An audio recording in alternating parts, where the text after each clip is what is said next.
ये कहानी है एक लड़के की जिसका नाम रामलाल है, जिसकी उम्र 24 साल है, जिसने हाल ही में हाई स्कूल की परीक्षा पास की है। रामलाल एक ईमानदार और मेहनती लड़का है। रामलाल के पिता एक किसान हैं।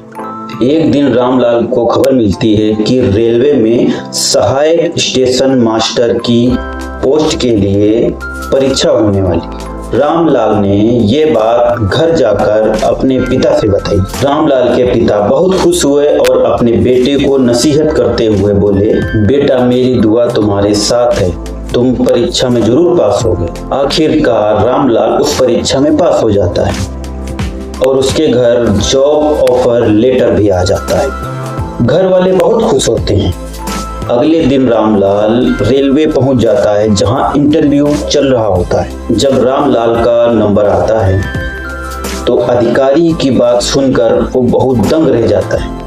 उससे कहा जाता है, तुम परीक्षा में पास हो, सब ठीक है, सारे नंबर ठीक हैं, तुम परीक्षा में पास भी हो, लेकिन सिर्फ अच्छे नंबर से काम नहीं बनेगा।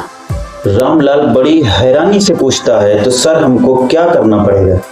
रामलाल से रेलवे का अधिकारी कहता है कि सीधी सी बात है, कल शाम 7 बजे तक 20,000 रुपए का इंतजाम कर दो तो नौकरी मिल जाएगी, नहीं तो दूसरे लोग तैयार हैं पैसे देने के लिए। रामलाल बड़ी हैरानी से पूछता है, सर मैंने अपनी काबिलियत से ये परीक्षा पास की है। और कहता है कि मेरे बाबूजी की जिंदगी भर की कमाई भी इतनी नहीं होती है, मैं 20,000 रुपए कल कहाँ से इंतजाम कर सकता हूँ। अधिकारी तिरछी नजरों से रामलाल को देखता है और कहता है कि अगर कल शाम तक 20,000 रुपए का इंतजाम नहीं हुआ तो समझो नौकरी नहीं मिलेगी। रामलाल वहां से घर चला आता है। घर पे दूसरी कुर्सी पर उसके बाबूजी बैठे होते हैं।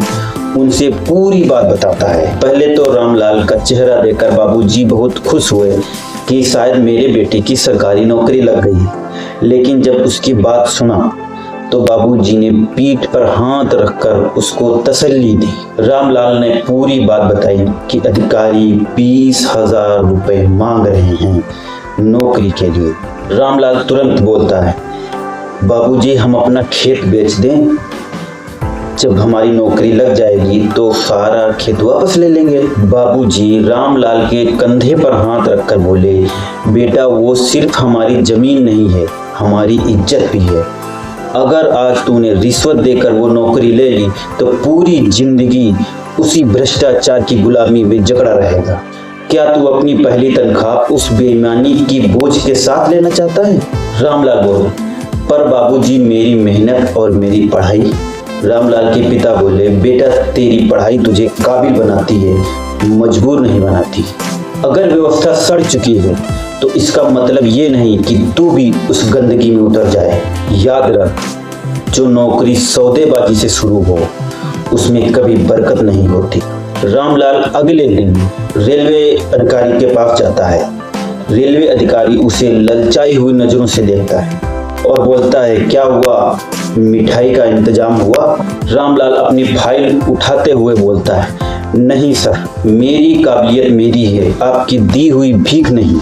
आप ये नौकरी किसी और को बेच सकते हैं, पर मेरी काबिलियत नहीं, मेरी ईमानदारी नहीं। रामलाल वहां से घर चला आता है। रामलाल के पिता बोलते हैं कि बेटा किसी के सामने सर झुकाकर नौकरी करने से अच्छा है सर उठाकर संघर्ष करना। सच है, जब तक भ्रष्टाचार खत्म नहीं होगा हमारा देश कभी भी तरक्की नहीं कर सकता। दोस्तों ये एक रियल स्टोरी है, रामलाल ने हमें सजेस्ट की है। ये वाकया है बहुत पुराना, लगभग 1984 का वाकया है। अगर आपकी भी ऐसी ही रियल कहानी है और आप दुनिया को बताना चाहते हैं अपनी दबी हुई कहानी, तो कमेंट में जरूर बताएं और हमारे चैनल को सब्सक्राइब कर लें, हमारी वीडियो को लाइक करें।